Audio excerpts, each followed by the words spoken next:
আসসালামু আলাইকুম রহমতুল্লাহ। আমাদের একবারে 22 তলার আপনাদের উপরে আমি চলে গেছে। একটা ব্যাপারে দেখানোর চেষ্টা ফায়ার করতেছি সার্ভিস। যে আমাদের বিদ্যুৎ ভবন পিজিসিবি পিজিসিবির হেড অফিসে ফায়ার সার্ভিস থেকে মহড়া দেওয়ার জন্য আসছিল। আপনারা জানেন এটা আমাদের বিদ্যুৎ সেক্টরের সবচাইতে বড় একটা প্রতিষ্ঠান, আমাদের পাওয়ার গ্রিডের হেড অফিস 22 তলা বিল্ডিং। তো এখানে ফায়ার সার্ভিসের কর্মীরা যে ইয়াটা নিয়ে এসেছে, এটা অবশ্য একটু মহড়া দেওয়ার জন্য নিয়ে এসেছে। মাঝে মধ্যে আমাদের এখানে নিয়ে এসে আমাদেরকে একটু অ্যালার্ট করে রাখে যেন আমরা সতর্ক থাকতে পারি। আর এই যে ক্রেনটা যে উঠানো হয়েছে, আমাদের বিল্ডিং হচ্ছে 22 তলা, এটা হচ্ছে এটা আমাদের প্রায় 14 পাওয়ার তলার মতো উঠছে উপরে। 22 তলা বিল্ডিং। আমরা কিন্তু হিসাব করে ফায়ার দেখলাম, সার্ভিসের 14 তলা তো পর্যন্ত গেছিল। 14 তলা পর্যন্ত উঠছে।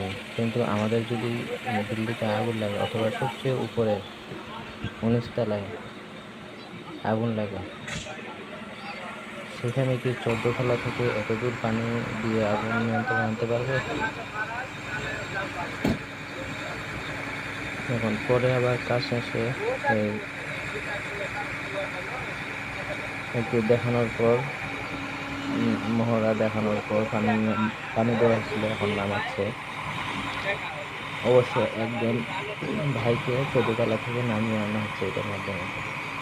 এখানে দেখানো হচ্ছে যদি কখনো কেউ আটকাবে তাহলে এভাবে নামিয়ে আনা যাবে। কিন্তু এখন আপনাদের কাছে একটা ব্যাপার আমি শেয়ার করতেছি যে মানে আপনার কাছে মতামত জানতে চাচ্ছি। অবশ্যই এটা কমেন্টে জানাবেন যে 14 তলা পর্যন্ত উঠছে। এখন আমাদের বিল্ডিং হচ্ছে 22 তলা। তো আমাদের বাংলাদেশের এই ফায়ার ব্রিগেডদের যে সরঞ্জাম, আগুন নির্বাপকদের যে সরঞ্জাম আছে, এটাতে পর্যাপ্ত কিনা? আমার তো মনে হচ্ছে এটা আরো উন্নত প্রযুক্তির দরকার আছে। আপনাদের কি মনে হয়?